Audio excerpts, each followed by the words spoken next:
You're 89 years old. What could you tell people who are just starting? Do you have any words of advice for them? I think your advice is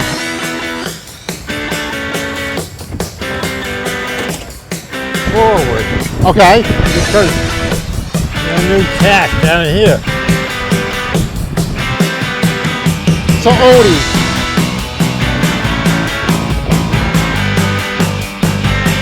I read the Sunfish Bible and I saw your name in there, and when I saw your number, this is probably 25 years ago, I felt like I was in royalty, basically.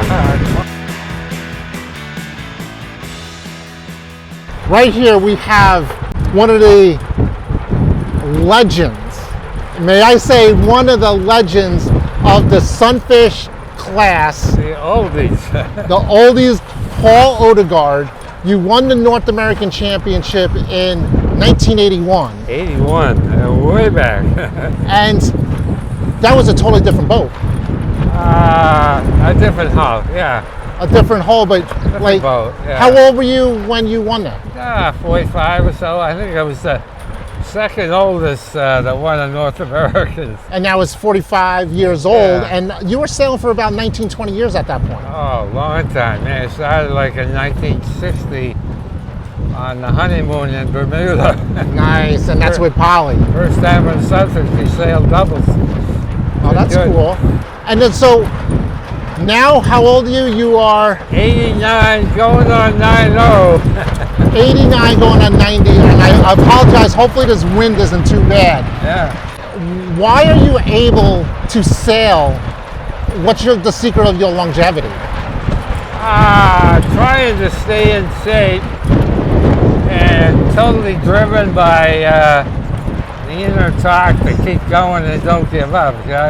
I've had friends that have stopped sailing, stopped racing, and they're out of here in 6 months or a year and a half. You know? So I am not going that way, babe. I just keep going. You got to keep going. Okay, and 89 years old, like, you're not like 100% never got sick. You've gotten sick. Did you have a stroke or anything like that? Everyone thinks it's a stroke, but actually it's a brain tumor in the ear, and I had several years. That was like way back in 1983. 83. Yeah, only. Oh no! So that was 2 years after you won the North Americans. So with the North Americans, I had this giant tumor in my head. Oh wow! And so, do you think that helped you become faster? Oh yeah, it was good for hiking out. You are a legend in the Sunfish class. You're also one of the earliest presidents. Second ISCA president. The second International SUnfish CLass Association president. Yeah. And what changes have you, as president, have brought about of the boat? Well, all kinds of little articles over the years, and I am just big into sharing knowledge as an engineer. I still have a few more tricks that I have not disclosed. Hey guys, if you're liking this information, please don't forget to smash that like button and subscribe to the channel. I really appreciate it. Oh yeah, do you want to share at least one of those? Well, a couple of them, yeah. Can you show me? Yeah. One thing that on the dagger board, you want the dagger board pushed forward. Okay. Because if you cock it like that, right, down at the base where the board meets the hull, the other classes tell us there's a circulation in there, and they even allow a flap. Okay. So you want this is pushing the board all the way forward. And so you're saying this pushes it forward? Yeah, like bow and arrow. Okay. So that one little bit of turbulence in the trunk is eliminated. Oh wow. The other thing that engineering-wise, years ago we had a class rule that allowed 2 inches between the sail and the spars. Wow. And very few people do it today, but it turns out like running downwind, the air sees the total blockage. Yeah. And it goes around, so you end up with like a 0.5% increased sail area. That's interesting. And as I said, we used to have like 2 inches years ago. Does that affect going upwind though? Not really. Not really? No, it's really fast downwind, but no one seems to do it today, which is fine. Could I just check that one? Because this actually increases the sail area because you're measuring it from the outside of the spar. Yeah, from here to the sail, and sure, a little wind goes through there, but aerodynamically, the wind sees those giant blockers like a spinnaker. So it's good to have a little gap. You could go 2 or 3 inches in there if you wanted to. Right. Now here's one thing that I think you're known for with these feathers. Can you tell me the story about the feathers? Okay, this started at Bolton Lake. Steve Langford started it actually on our drifter lake over in Connecticut. Right, Bolton Lake in Connecticut. And it was always, light air. And he started with feathers, and I kind of kept it with a different clip and made some changes and ended up patenting it, and also with the name Feathermate. Feathermate. But I'll tell you, in light air,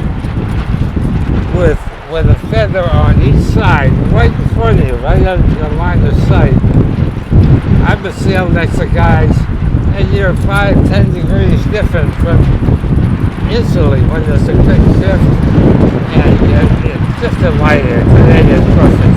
Right. That's what it is. And then so you sold this, you patented it, you sold it? It was sold to Davis Industries. It was sold all over the world. Really? So did you sell it to Davis? I sold the rights to Davis for a few wow. years, but also made them myself. Wow. And then that's how you retired? Yeah.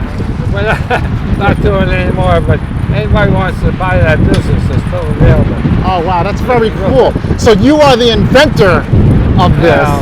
This is so cool because you also have your boat name Feather Power 3. Oh, okay. So this is the third one, right? So this is least, from maybe the fourth or fifth. the fourth one. Can you tell me, when I first started sailing, I read the Sunfish Bible and I saw your name in there, I saw a bunch of names, and then when I saw your number, this is probably 25 years ago, I felt like I was in royalty, basically.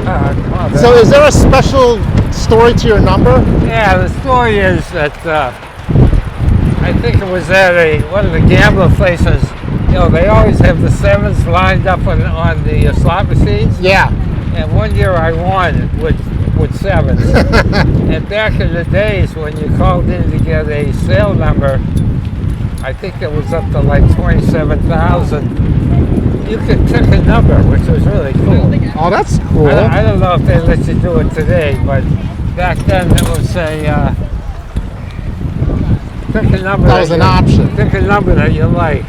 And then, so that was your number since? Oh, way back, 1965, 70, something like that. Wow, that's really cool. So you were using a hull that's a metal rimmed hull, and you've been using a metal rimmed hull for forever. Oh, forever now. So what year is this boat? This is 1985. 85. My first boat was in 1964, and they're still available today, which is so cool. You can buy these boats for, $100, $200, $300, $500, and they're fine. Right. You can They're overbuilt. Dry them out in these conditions today with chop. They're very stiff. Right. Yeah. Now, one of the things that I know you have done, and you're very scientific. You're an engineer by trade, and at Bolton Lake one year you took some scales and you weighed a bunch of boats. And back then, AMF was the builder, right? Yeah. Oh, we had a regatta up in New Hampshire that you not only weighed the hulls, but you had to weigh the skippers. And Paul Fenley, he was like 110 pounds soaking wet. He had to carry weight in the cockpit. Oh, like a jockey? Yeah. Oh. He had to take, 30, 40 pounds of sand in the cockpit. Wow. And everybody sailed with exactly about the same weight for the hull and the skipper. Interesting. And oh man, what a difference that made. And how did you do? Oh, I think back then Paul was still hot, no matter, even though he was had to take weight. And then back then everyone wore weight with you get wet clothes and you did. Yeah, oh man. It took on like, I think the record was like 30 pounds on your shoulders with water bags around here or sweatshirts. So we would, just before the start, we'd go over and soak up, and then we were able to hike, and that was even before we had hiking straps. Oh wow! And so, no hiking pants, really, kind of, maybe. Padded ones. We had padded hiking pants, and you insure a pair of sneakers at least every year because you're hooking your sneakers under the cockpit. Right. And that 35 pounds on your shoulders had to go through your stomach muscles, of course, and your knees. And that's why the old timers we hang over a bit. Nice. Hey, one other thing I wanted to show is the quick reefing. A lot of people know how to reef, and like a day like today, you reef the boat before you go out. Yeah. But in normal conditions, we're out there like, let's say, a 10 o'clock race, and it's beautiful. It's only blowing 10 or so. So you have to reef on the water. Right. And that's very difficult to do because they have to lower the whole rig.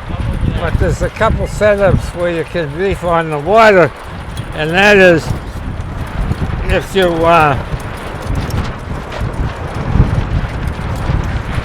hook up your uphaul all the way to the head of the sail, and so it goes from the front cleat all the way to here, underneath here. It goes all the way up to the head, and you can horse down the sail.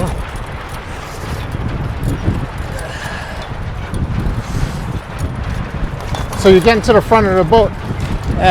You horse down the sail and attach the. They make a removable clip. Oh yeah, okay. And so this is like a zip tie. Yeah, zip tie. That is going to be your new tack down here. I gotcha. You attach the tack, and then you horse it up, and you're reefed on the water. Right. But the problem with this is if it goes back light, you got to cut that off, right, or something. That's removable. Oh, it's removable? Yeah, the clip. You remove that, and then you haul back on the uphaul, and off you go. Oh, I see. It's on the front. Yeah. So it can be done on the water. And the other thing I do with heavy air that is very easy to do is if you run the halyard, the big power in a sail is like in the first 10-20% of the sail. On the leeward side. They say that's about 50% of the power of the boat. Right. And on starboard tack, when you have way too much power, you can run the halyard over the other side. And this is called the Odie rig? This is the Odie rig. Around here and under.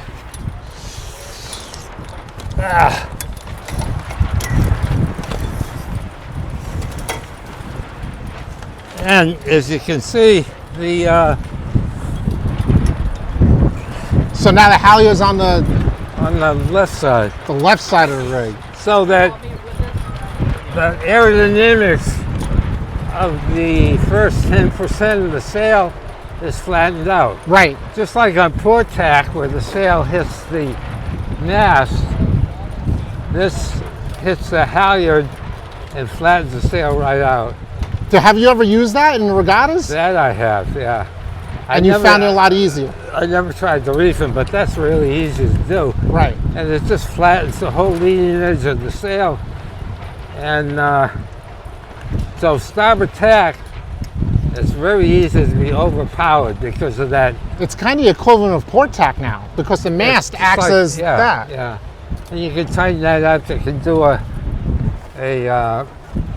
trucker's nut on the other side to tighten it up, and it flattens out the sail. So that's about the only tricks I have. The only tricks, those are awesome. So you have the dagger board to get it more upright. You use the bow and arrow bungee. You have the reef here, which is amazing because now you have a lot of smaller sails. Yeah. And you have the Odie rig that you developed probably 40 years ago. No, way better. And then all of this the feather meat. And all this has been on the windward leg. So the only other tier I do is the old style baler. The number baler is probably 10-20% smaller than the plastic baler if you hold the two up like that. Right. So you got 10-20% less drag. Oh, that's interesting. And they're very strong. Right. And I'm tough on both, so you're never gonna break. Oh, you still use one? Yeah, never break that baler.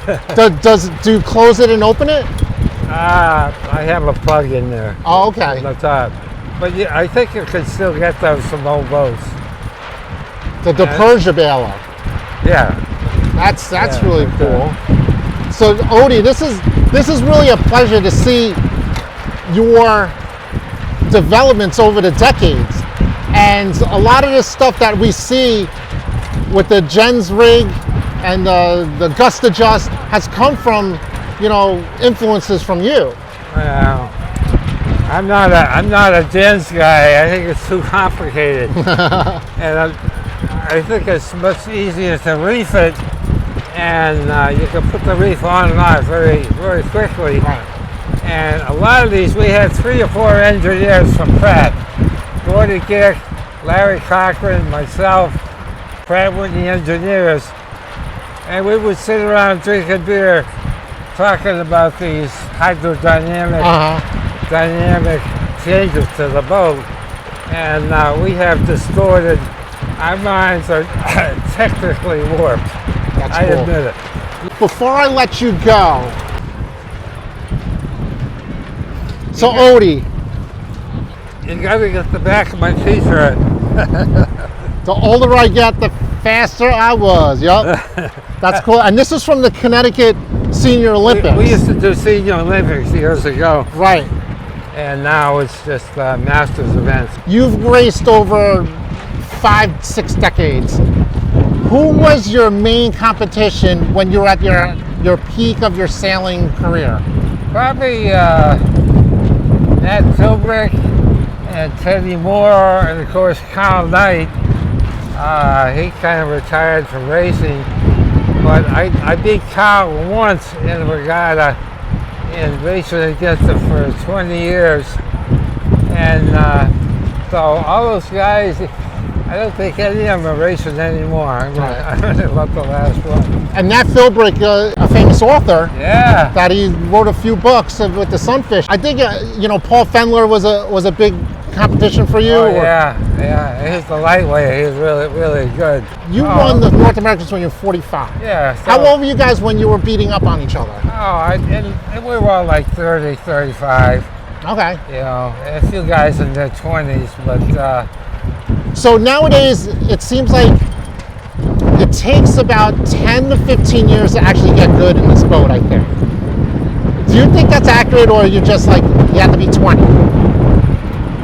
It depends on the wind. You get a day when it's flowing 15 to 20, and sure. And the younger the young guys are going to do great. Right. And the old timers, it's too much to hold the boat down. Right. Now, one thing, my audience is mostly people above 40 and 50. They're getting in their 60s. You're 89 years old. What could you tell people who are just starting, but they're 40 or 50 years old? Do you have any words of advice for them? I think the advice is hang in, because this sport, and I think tennis is like that also, you could be doing this well into your 90s, even more. And in light air, like on lakes, it's still so much fun. and you can keep doing it. Right. So when you get in your 70s and 80s and you start hurting and you want to hit the couch and say, I'm out of here, nah, keep going, baby. Keep going as long as you can. That's great. So here we got the ex-president of International SUnfish CLass Association, the North American champion back in 1981. I was 11 years old. I'm so happy and proud to be able to talk to you. Thank you so much for your time. Good luck in this 114 boat regatta here at Barrington, Rhode Island. You've been here plenty of times. Before I let you go, you have been married to your wife Polly for 65 or 65 years. That's an amazing feat. Man. Is there any word of advice for people to stay, together for that long? Yeah, the secret of these long marriages is forgiveness. None of this that you're smarter than your spouse or commenting on things that maybe she's not doing right. Forgive everything and just say, hey babe, I'm going for the long run, and hang in there and be a nice person. I wake up every morning and say, how can I be a better husband? Wow. We're going to end it on that because that is really good. How do I be a better husband? How do you just be a better person? Thanks a lot. I really appreciate it. Thank you for doing all Thank you. this. I really appreciate it. Thanks a lot. Paul Odegaard. Super.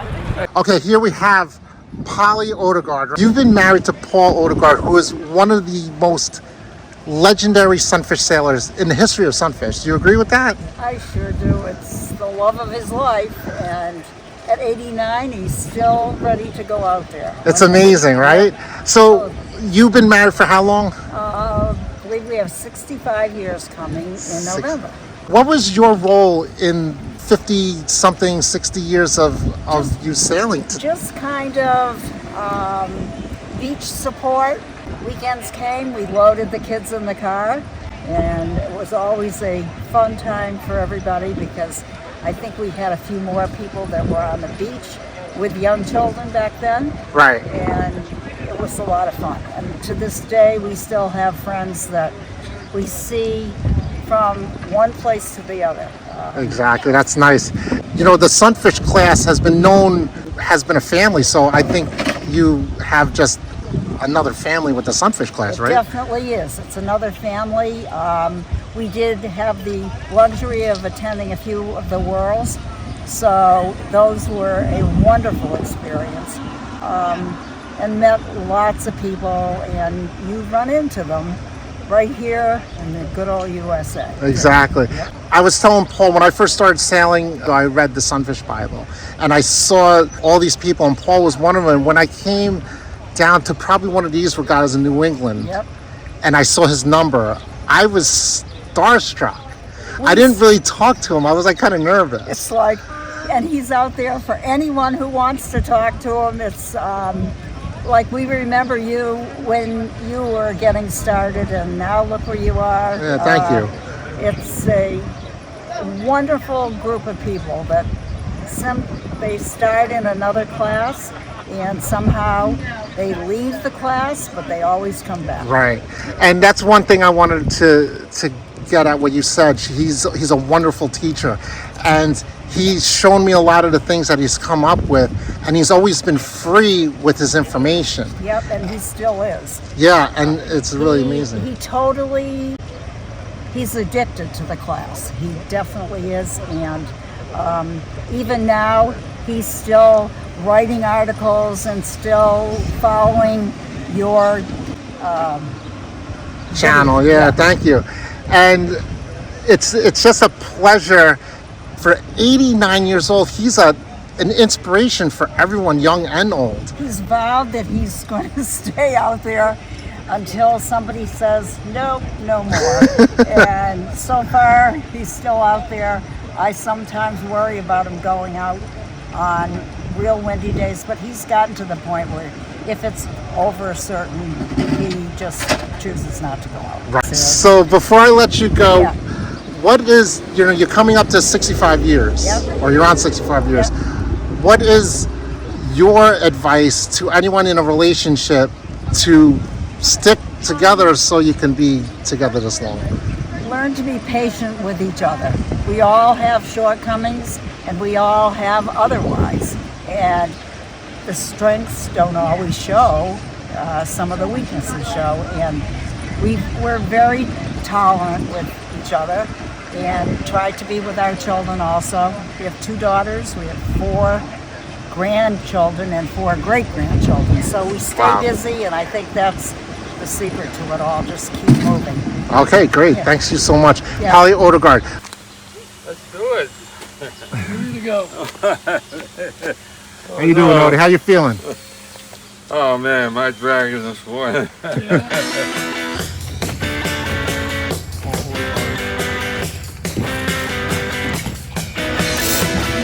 You must have been through 10,000 of these postponements.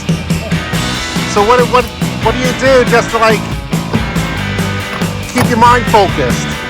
If you have any questions or comments, please leave them in the comment section down below.